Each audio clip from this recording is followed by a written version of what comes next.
Welcome, ladies and gentlemen, and to those who are watching over live streaming. Thank you for taking the time out of your day to honour Julie Hill and support her family. It really is appreciated. As a reminder, if you have your mobile phone with you, could you please press it to silent or switch it off for the duration of our service? Thank you.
What a beautiful rendition of a much-loved song, Somewhere Over the Rainbow.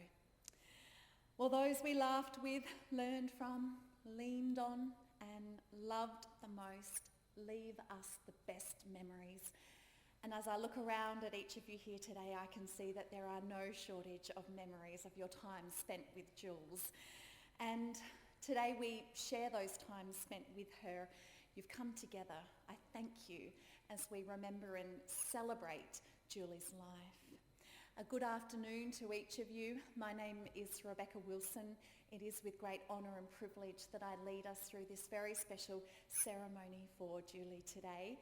And thank you to Andy and Rachel coming up, lighting a candle, lighting one for you too, Wyatt. 3 beautiful candle flames flickering so brightly.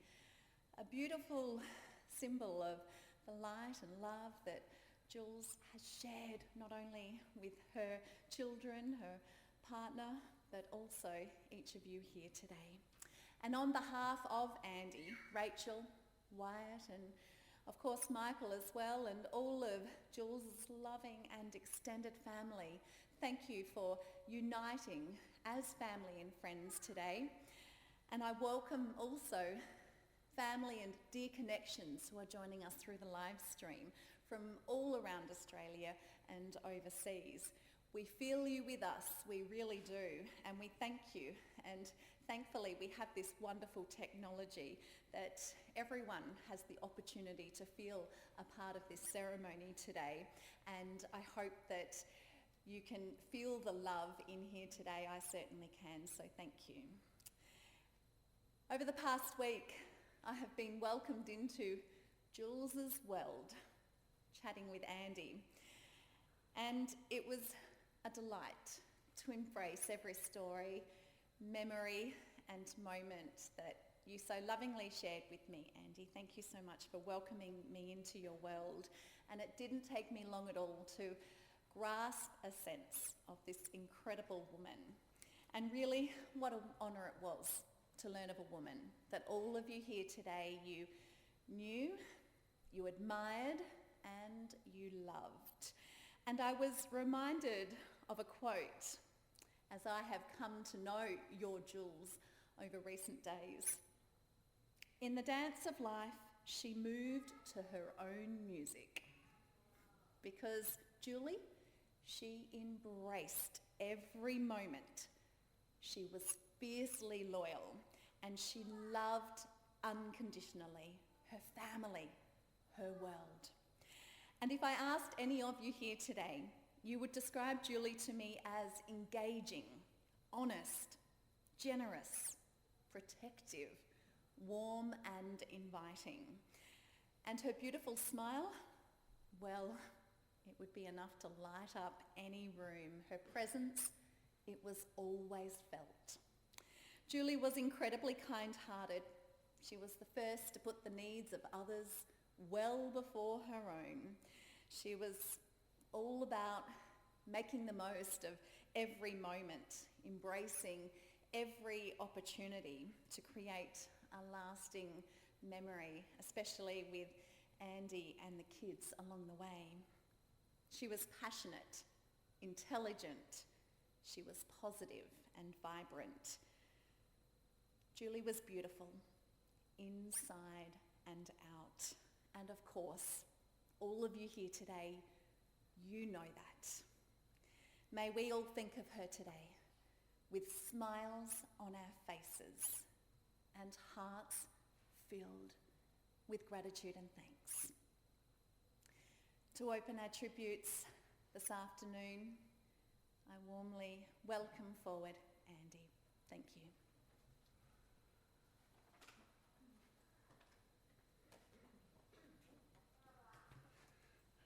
Thank you so much for everyone coming and anyone live streaming today. The support has been phenomenal. It's just really humbling. Is Will Smith in the room? Because my wife's name's going to be in my mouth a lot in a minute.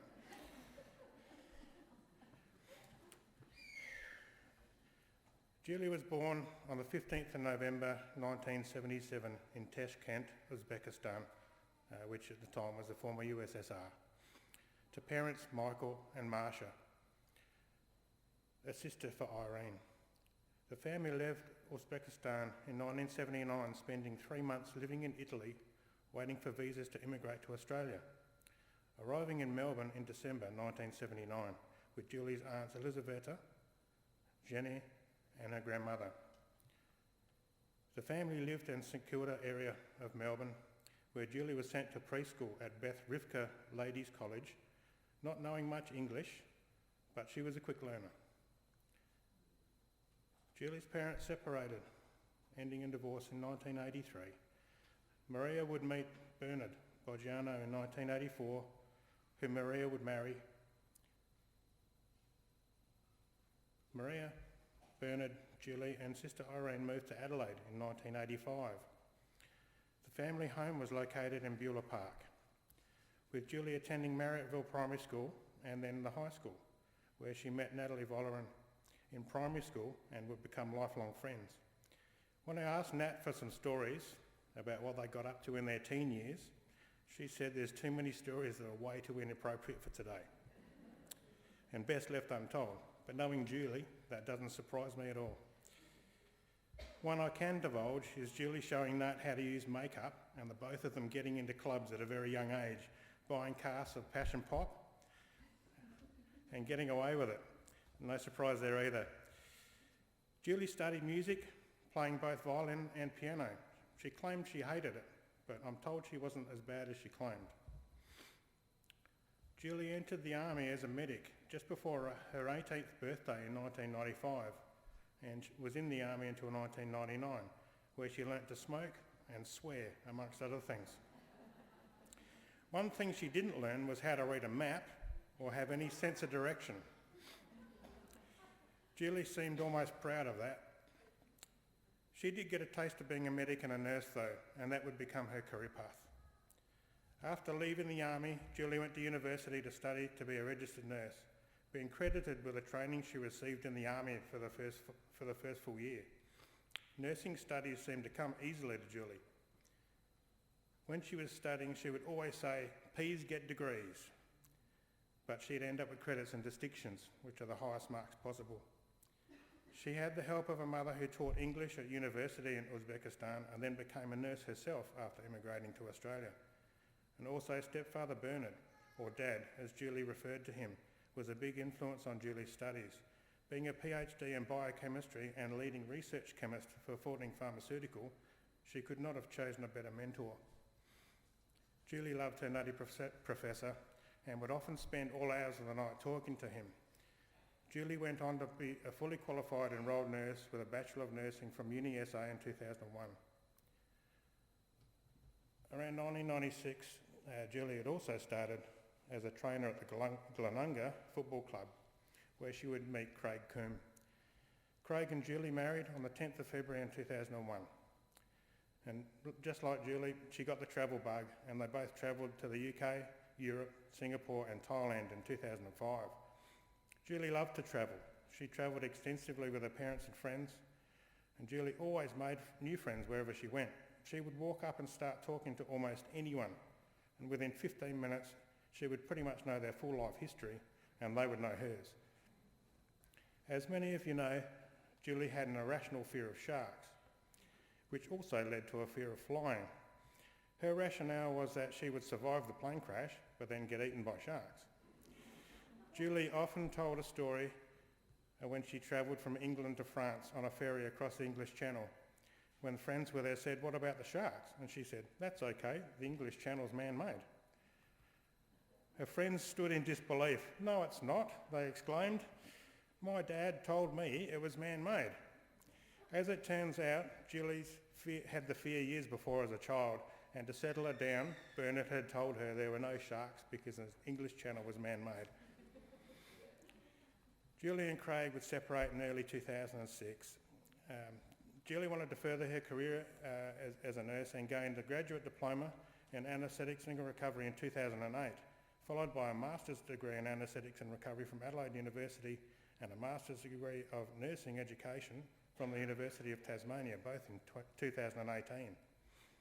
Julie worked in many hospitals around Adelaide, Ashford, Royal Adelaide, Queen Elizabeth, Modbury, and spending the majority of her time in the recovery department at the Lyell McEwen, before returning to the Royal Adelaide recently. Many of the nurses and other staff became very close friends outside of the hospital.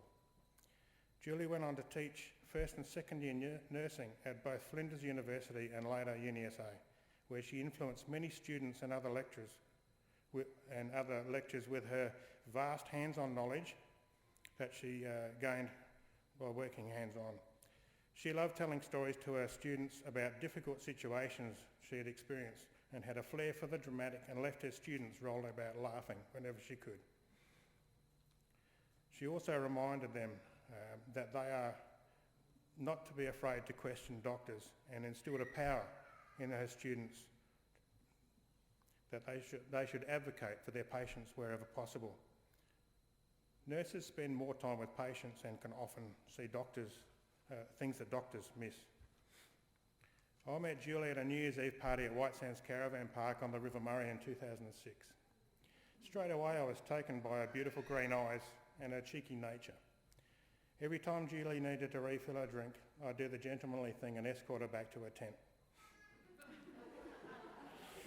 On the third or fourth trip back, she said, "So if you don't drink," I was a non-drinker at the time, "how am I supposed to take advantage of you?" I said, "I don't need alcohol to be taken advantage of." And that's when we had our first kiss. I won't go into further details on the night, but I'm sure Julie probably would. Well, she thought that was just a one-night stand until I turned up the next day. I just had to get to know Jules more. She had that effect on people. We've been inseparable since that time. I knew Jules was a special person. I knew she was the one for me. I proposed to Julie a week later. She said, "Are you insane?" Clearly not. We dated for around 12 months when we purchased our current home, and she said, "Now we're bound by debt, we don't have to be married." But I wasn't letting it go. Travel bug was biting Jules again, and we took our first trip overseas together to Penang in Malaysia. Whilst we were there at the night markets where she relished in her bartering skills, we visited a gem store and we bought a couple of aquamarine stones which were one of her favourites. I had a friend who is a jeweller and I would have him make them into earrings for her. I had him to check the stones for quality and had him find a matching stone to which I wanted him to make an engagement ring. I designed that from one of her favourite rings at the time. I gave Julie the earrings for her birthday and kept the ring a secret for a special occasion. The time finally came when we went out for dinner and a movie. I still have no idea what the movie was. I only have one thing on my mind. As we walked through the park opposite the cinema afterwards, I stopped and kissed her and pulled out the ring and asked her to marry me again. She took one look at the ring and said, "Oh my God, yes." We were married on the 5th of September 2009 at our favourite restaurant. Julie wanted to make new memories with me and we travelled the world together, doing USA, where I met the other half of Julie's family in Boston, her Aunt Luba, Uncle Alec, cousins Alana and Sasha and their families. Julie also reconnected with her father, Michael, in New York. Julie met my friends and family in LA and Vegas.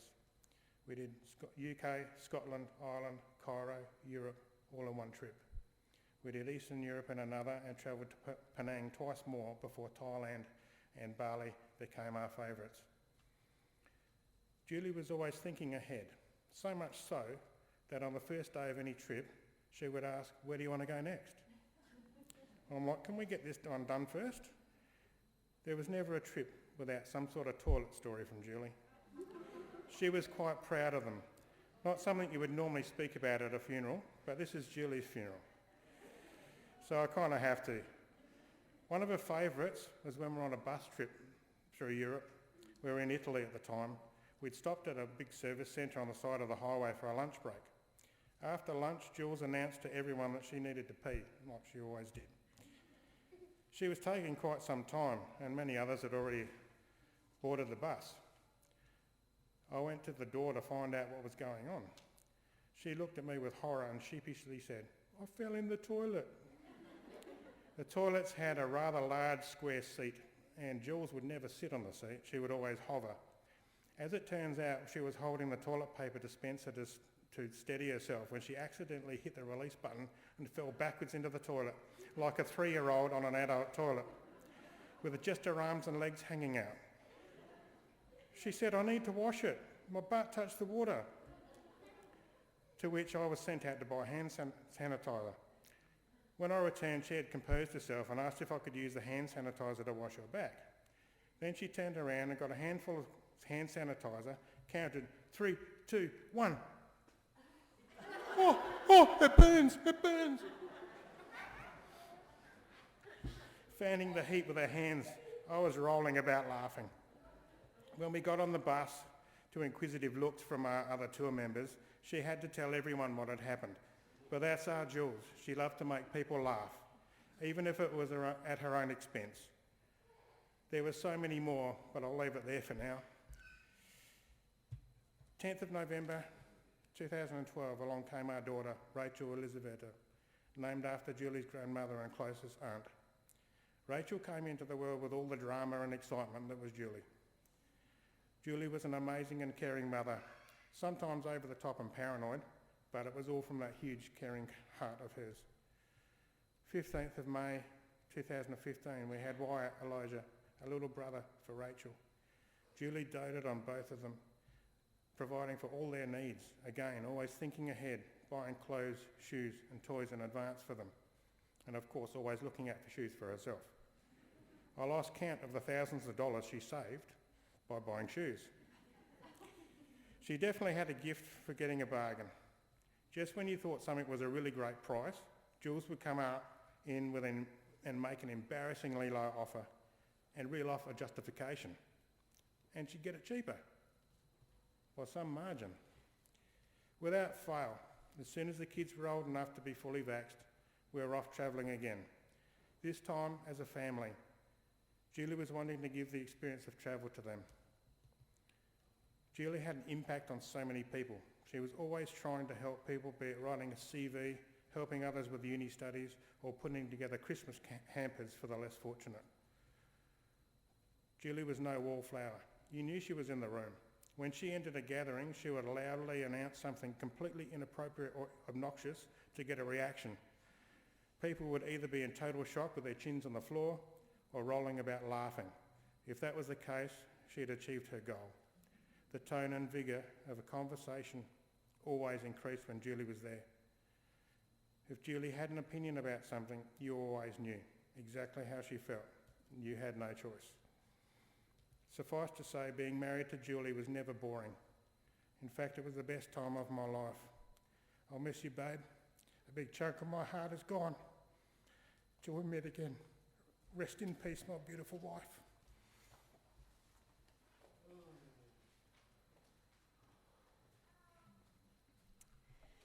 Thank you, Andy.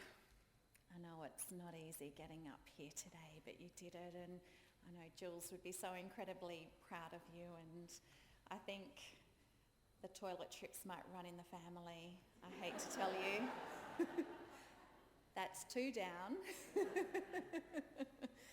But it was so lovely. I'm not sure if you could hear it at the back of the chapel, but Wyatt found the toilet story hilarious. So it was just delightful to hear him laugh.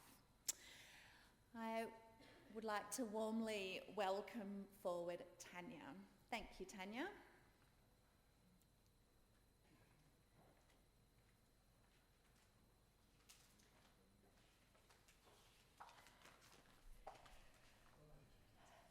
Oh, thank goodness. All right. Okay. For those in the room and online who don't know me, I'm actually one of Julie's best friends. So I first met Julie, more affectionately known as Jules, in 2009 when I was asked by the nursing agency that we both worked with to mentor her in a new role that she had just started as a clinical facilitator for nursing students. That very first day that we met, I knew that Jules was a kindred spirit, someone who was dedicated to her craft, who had loads of empathy, a quirky sense of humour, and something special that I just couldn't put my finger on at that time. Over time, we both recognised it as being an unbreakable bond akin to being blood sisters. Sorry.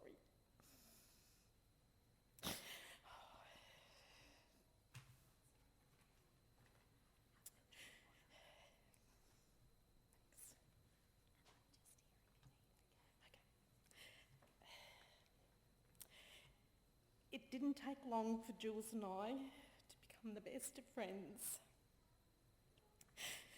Oh, sorry. That special bond strengthening throughout the years. We shared everything, our thoughts, our dreams, and of course, secrets. We were fiercely protective of each other. We shared jokes which were both downright hilarious and sometimes quirky enough that if anyone else had heard them, they would have thought we were crazy. We would tag each other in a variety of Facebook posts every day, with some raising eyebrows, others sharing a memory, or others spreading lots of love and hope. We texted, called and video chatted whenever we felt we needed to see or hear each other's voices. And it didn't need to be every day. Ours was a friendship that was strong and didn't need each of us to remind each other what we meant to one another. We always ended our calls with, "I love you and I miss you." I have so many memories, too many to share here today. I still remember the day Jules rang me from Boston after she had woken everyone else in the house up to tell me that she was pregnant with Rachel. It still feels like it was yesterday. However,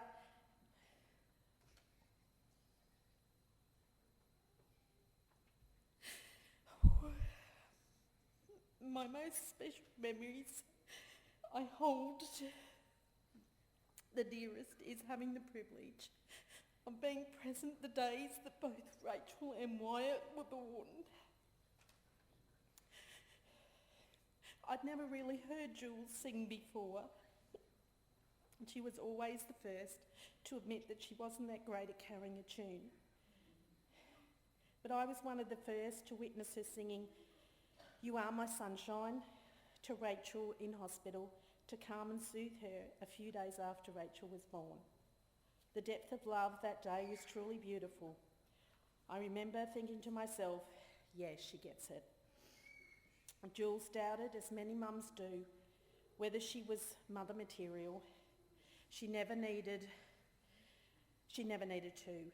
She was always the best mother that Rachel and Wyatt always needed, wanted and had. The thing about Jules is the way that she made me feel about life and myself.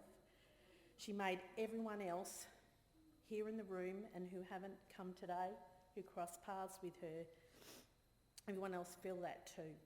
She treated others as though they were just as special, precious and important.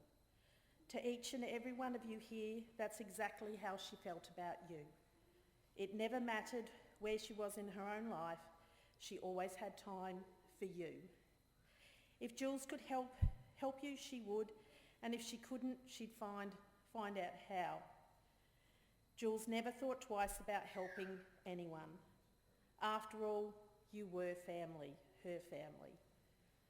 Hers was a life that shone not only brightly, but sparkled with so much love, an abundance of love, just so the paths of others could be illuminated. Jules always believed in each and every single one of you. She believed that you could do whatever you wanted to do. She had that uncanny knack of giving you a nudge, even if you didn't know it, if she could see something in you and you couldn't. She always believed in you. She believed in you can. She always loved you for you. Jules was always willing to walk the journey with you. She hated not loving, and her passion was friendship. Richard Russo, author and screenwriter, said once, "Lives are like rivers. Eventually they go where they must, not where we want them to." There are no words, just tears, to describe how hard the future will be without Jules. We will still long to talk to her every day. I, for one, have voicemails that she has sent me and know that when I listen to them, I will either laugh and smile or maybe even cry at what she recorded. There's no doubt everyone in the room has messages too, and there's no doubt we will be simply lost without her. I know that everything has unfolded like it should have, that there is nothing I could have done to be her saviour, as much as I wish I could have. And no matter what tomorrow brings, I will embrace tenacity, compassion and selflessness just the way Jules would have herself.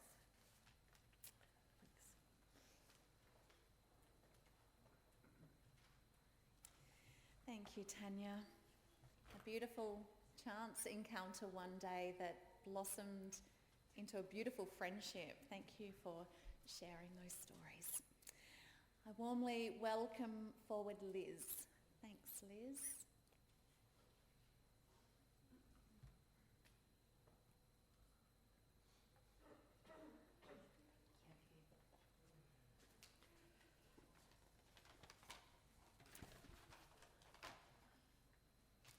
Hi,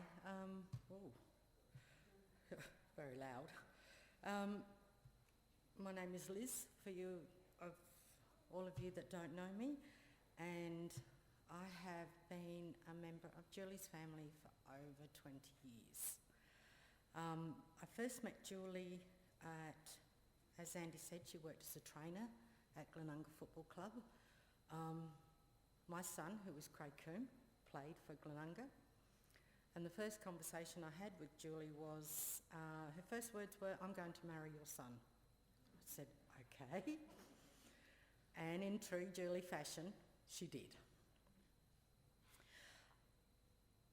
During those years, we formed a bond that, to this day, hasn't been broken. And although the marriage came to an end, our friendship never did. When the marriage ended, Julie said to me, "I'll get rid of the husband, but I want to keep the mother-in-law." I said, "Okay." And she did, and it always became a very interesting story as to how I knew Julie. And I think it got bigger and bigger every time she told it about her ex-mother-in-law that she kept and the husband that she got rid of. Then Julie found her soulmate and love of her life, Andy. Wasn't sure how Andy would take to having an ex-mother-in-law around, but in true Andy fashion, anything that made Julie happy made him happy.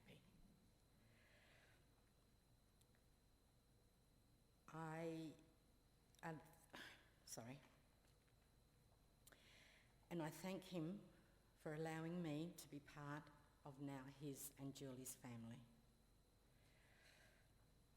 Julie's life became complete with the birth of Rachel and Wyatt, and what an extraordinary mother she was.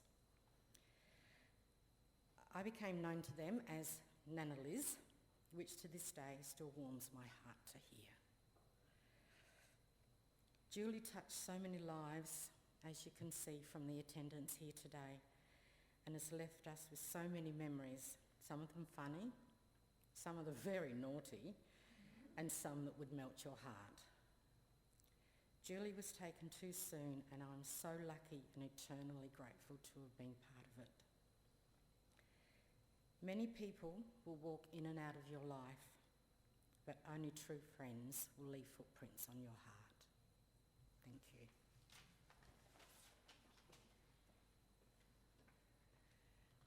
Beautiful words. Thank you, Liz. Understandably, Rachel and Wyatt are finding it a little difficult to be in here at the moment. They are sitting out in the foyer. I'm not sure if there is anyone here that might like to just go and sit with them, keep them company, and maybe bring them back in a few minutes, because we're going to have a beautiful photo presentation, and I know that they would love to see that. And to close our tributes today, I warmly welcome forward Deb. Thank you, Deb.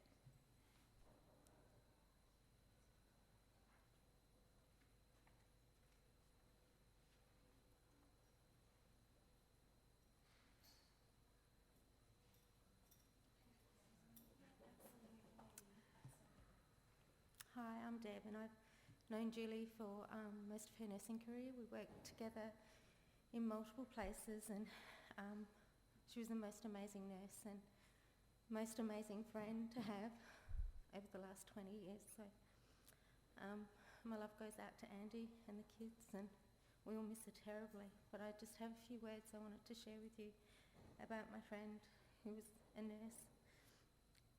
What does it take to be a nurse? A licence on a wall? Perhaps technically, yes, but if you think that is all, you would surely be mistaken. Because without any doubt, there is so much more to what nursing is about. Yes, the knowledge we acquired is a key to what we do, and we never stop learning to keep up with all that is new. But it's in all the other aspects of our professional routine that the true meaning of a nurse can most readily be seen. Showing genuine compassion, listening to a patient's fears, finding time though it seems there is none to wipe away a person's tears. When facing tragedy and grief, the strength and skill it takes to make firm and sound decisions while your heart's about to break. Nurses are tireless, patient, respectful and devoted. And even though our efforts may not constantly be noted, we didn't choose this life path for glory or acclaim. And the good we do each day is far more meaningful than fame. Nursing wasn't a job to Jules. It was her calling. It was a part of her complete being. It was who she was.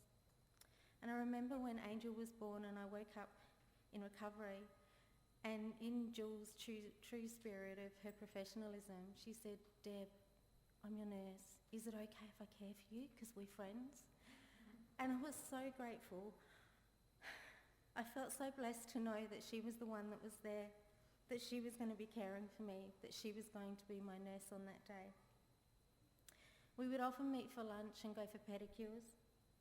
And by the time that we left from our pedicures, we knew everybody in the shop. We knew everybody. We had their phone numbers. We had their Facebooks. She was able to make friends with anybody. She was able to walk in a room and she just glowed. So many wonderful memories. Jules had the ability to bring people together, to make people feel like they had known her forever. She was a gift to so many of us, and she will truly be missed. She'll be missed by everybody in the nursing profession that knew her, and all of us that called her friend and family. Thank you. Thank you.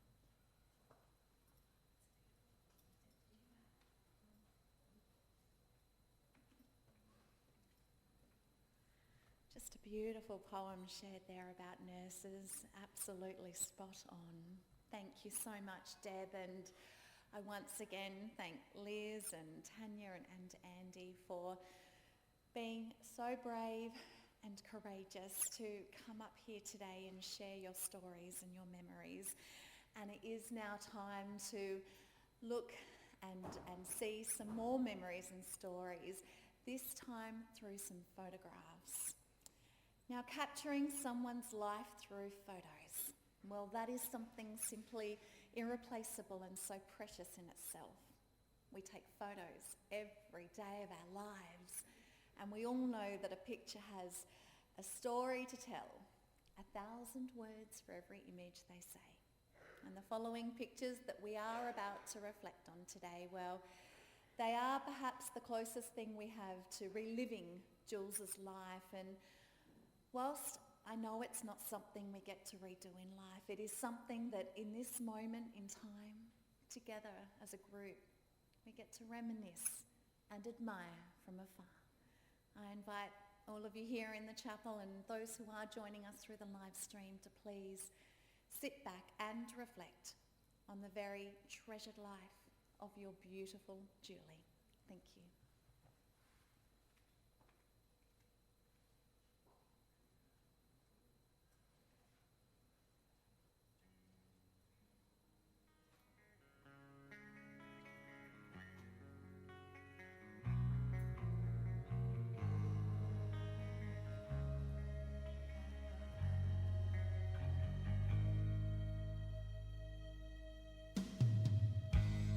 If we could see tomorrow,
very cheeky.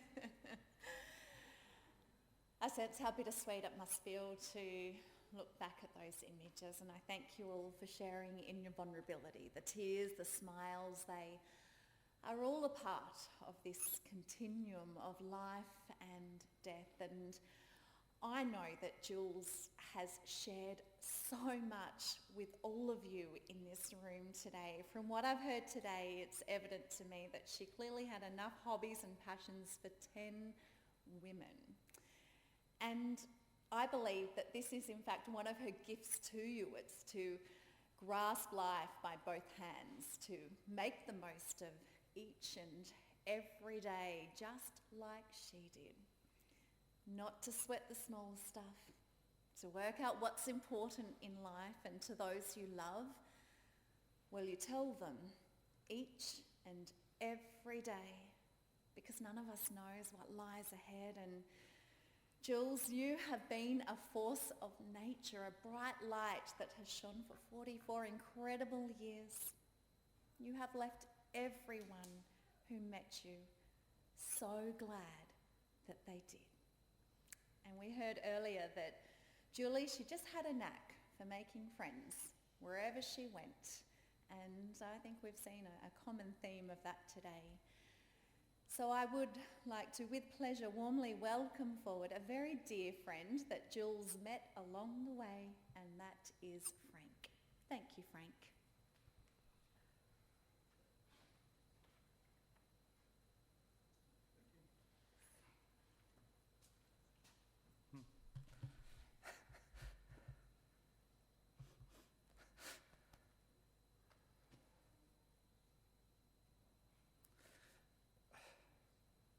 Will be tough for me.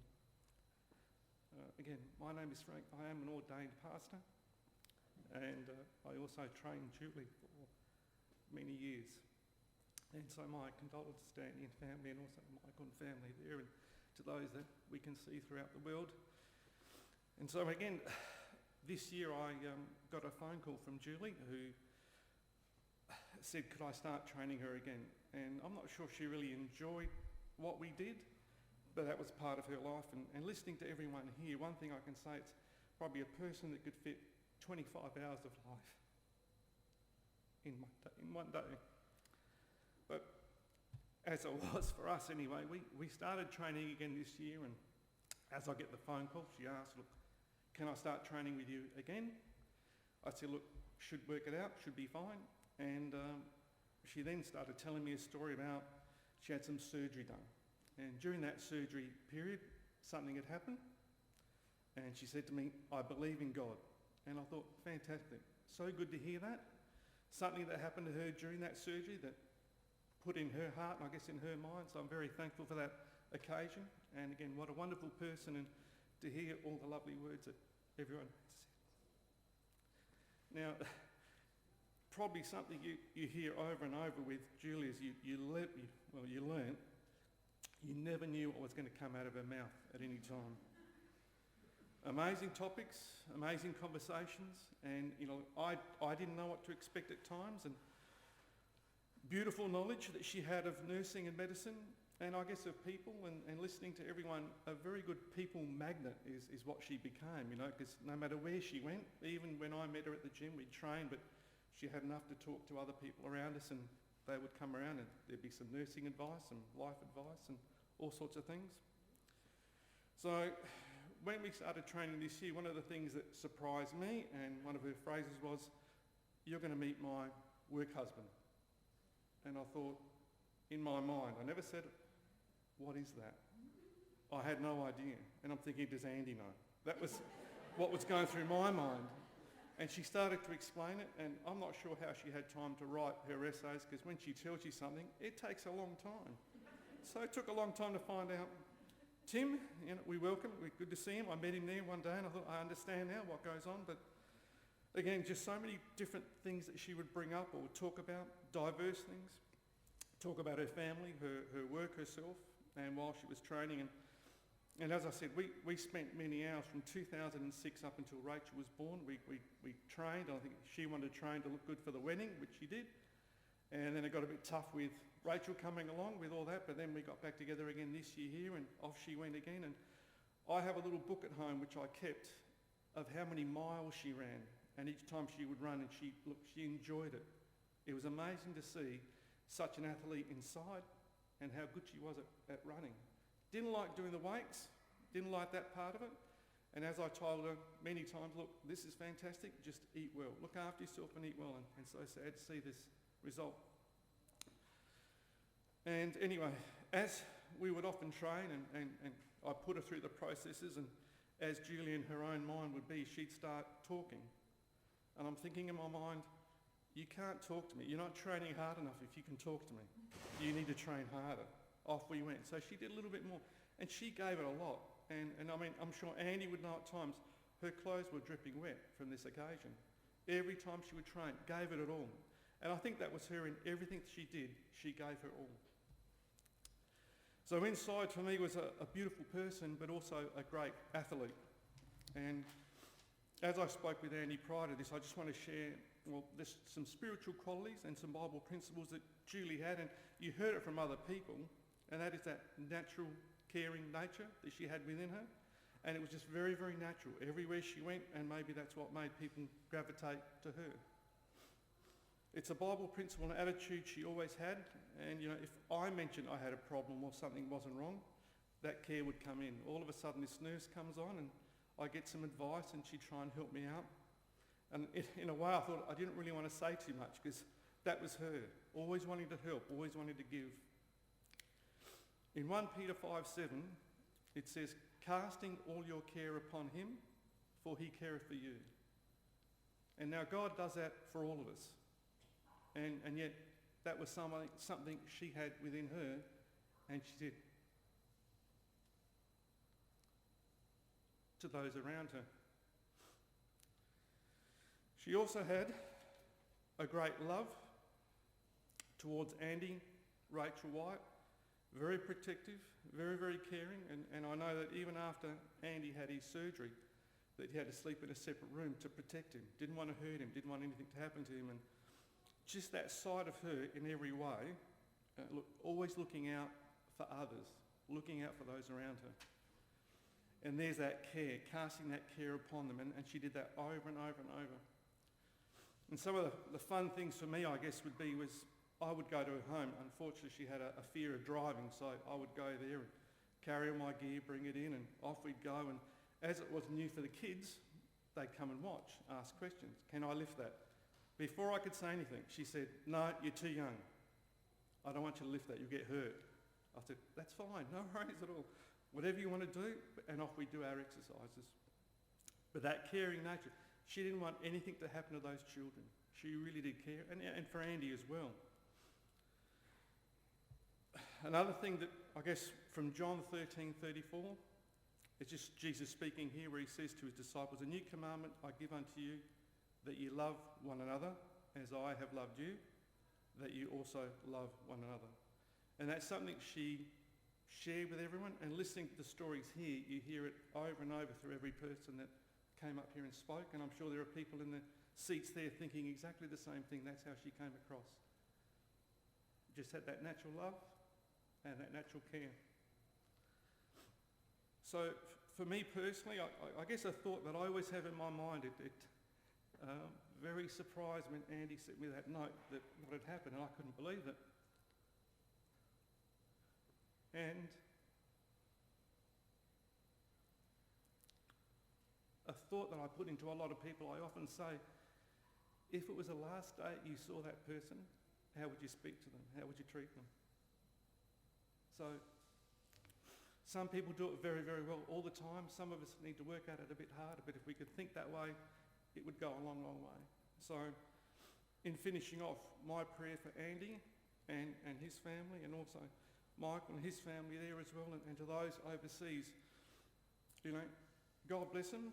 It's a long journey for them now to be a father and a mother, but I hope you can instill those qualities in the children as they grow up and share those times with them, and that God will bless you and your family, and that you stay supportive and love one another. And that's my prayer for Andy and his family. It's, again, taken too soon. I can't believe still that it's happened. Very surreal for me. And I just pray that God blesses you all, but more so for Andy and his family. Thank you.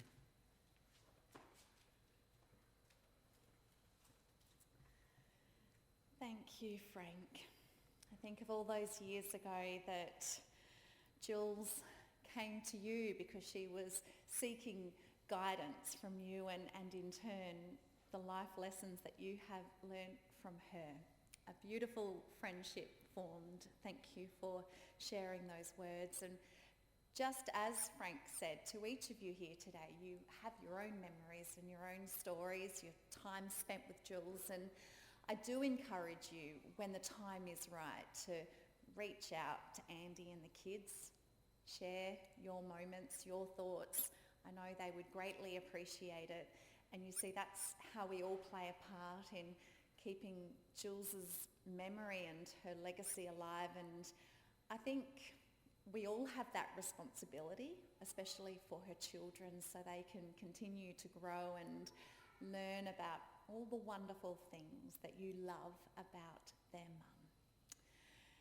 Family and friends, we do lead into our time of farewell today, and as we do prepare to say goodbye, may we all take a moment to bring to mind Jules's smile and the sound of her laughter, her generosity, her guidance, her positivity and her zest for life, and especially the way that she chose to live her life.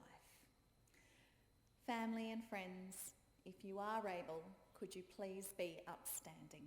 Thank you.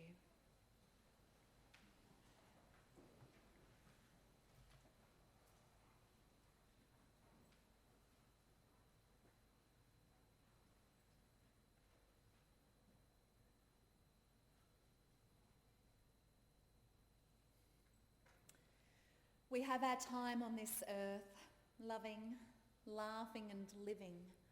It is then time to leave and to say goodbye. Julie Hill, your life we honour. Your departure we accept, and your memory we cherish. For your love and generous heart we are grateful. You have touched the lives around you forever, and today we give thanks. Julie, we tenderly and respectfully farewell your body, and may you rest in peace. Today we ask the earth to embrace you, the water to cleanse you, and the air to free you. With great love, everlasting admiration and respect, we farewell you now, and may you take with you the love of your family and friends. May you be reunited with others gone before you. May you rest in eternal peace. You may be seated. Thank you.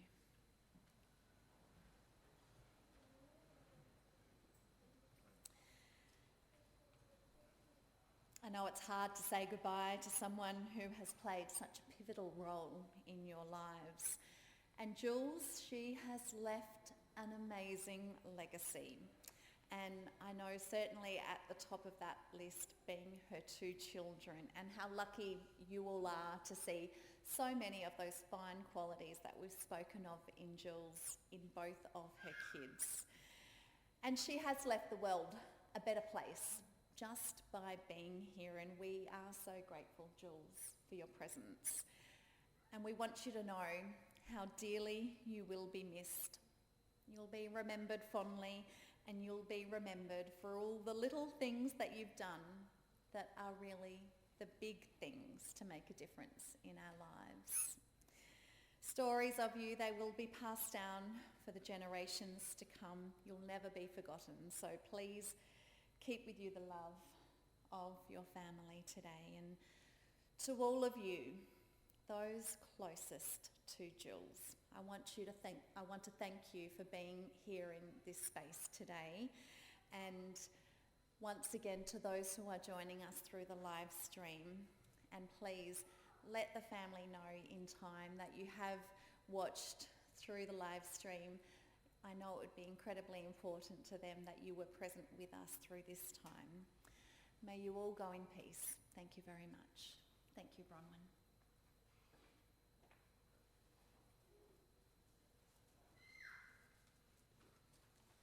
Thank you, Beck. Friends, on behalf of Andy, Rachel, Wyatt and all of Julie's loving extended family, thank you for your presence here today, for the love and support you've given them. It really is wonderful. You're most welcome to join with them in the lounge in the other building for afternoon tea, a time to reminisce. And there is an invitation also to the Surrey Downs Grove Tavern, just up the road here. The afternoon tea in our lounge, please leave your masks on unless you are eating and drinking. And the memorial book is over there if you haven't had a chance to sign that. There are also donation envelopes to Ovarian Cancer Foundation and Breast Cancer Foundation. In a moment, the family will step forward and place some petals on Julie's coffin as their farewell. Friends, please come down after them down the centre aisle and retire on the side sliding door. Thank you. Would you please be upstanding if you are able?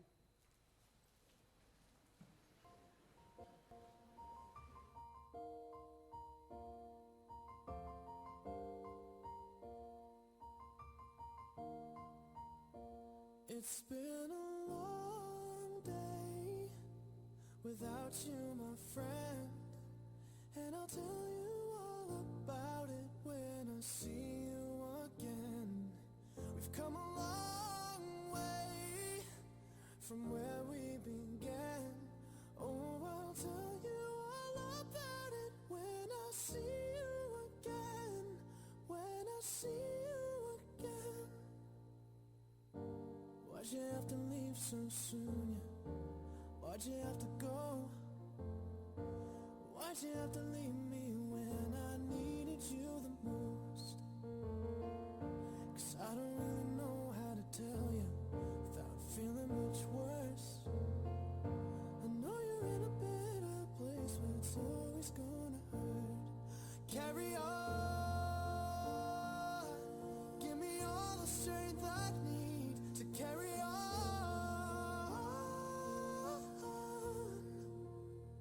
It's been a long day without you, my friend, and I'll tell you all about it when I see you again.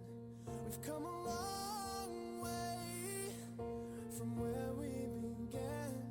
Oh, I'll tell you all about it when I see you again, when I see you again.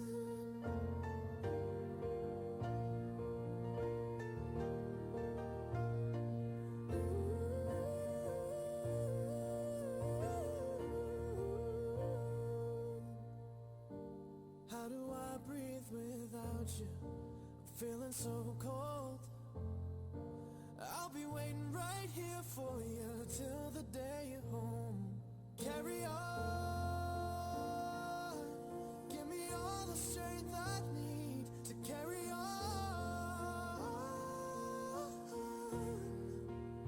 So let the light guide your way. Yeah. Hold every memory as you go, and every road you take will always lead you home. Oh, it's been a long day without you, my friend, and I'll tell you all about it when I see you again. We've come a long way from where we began. Oh, I'll tell